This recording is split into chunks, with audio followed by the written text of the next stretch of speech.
qu'il y a plein d'activités. C'est un buzzword en ce moment, être entrepreneur.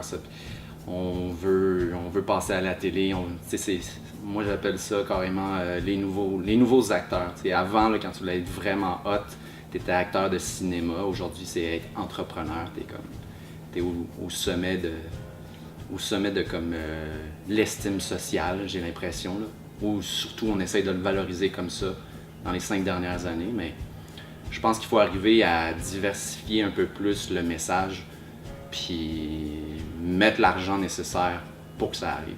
Tout le monde dit on veut encourager les produits locaux, puis, mais quand tu arrives sur le terrain, ça n'arrive pas du tout.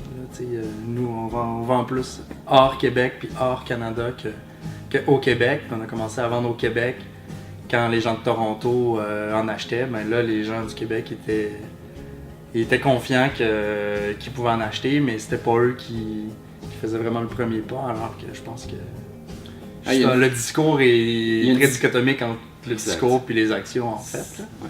Puis ça, je pense que ça manque cruellement aussi. Ben, faut être créatif. Faut être créatif avec son argent parce que la philosophie Lean, ça doit être la réalité de toutes les entreprises québécoises en ce moment. Tu dois valider c'est quoi qui est pertinent pour ton entreprise. Nous, on est une entreprise d'image, donc tu dois investir ton argent où tu peux avoir un plus gros payback, carrément. Fait que nous, on l'a fait en faisant des pop-up stores à Paris, par exemple.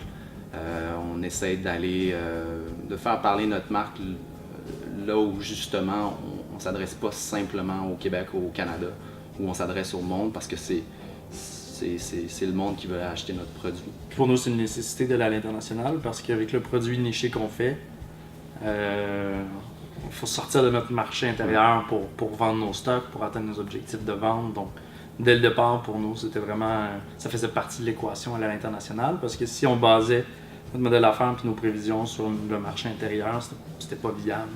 Si tu t'entoures pas aujourd'hui, moi je suis pourri en comptabilité. S'il fallait que je fasse la comptabilité, on aurait fermé l'entreprise, ça fait longtemps.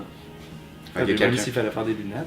Tu sais, je veux dire, si tu veux tout faire, ben, tu vas être un artisan dans ton garage, puis tu vas avoir un aide artisan, puis une comptable externe, puis ça va finir là, puis c'est bien correct. Il y a plein de gens que c'est ce qu'ils veulent aussi. Mais c'est sûr que si tu veux croire, t'as pas le choix de t'entourer, il n'y a rien qui se fait tout seul. Là, si tu veux une entreprise, pas toutes les entreprises qui peuvent avoir une renommée internationale, mais nous, notre cas, Alexis et moi, on va devenir la nouvelle référence en optique dans quelques années.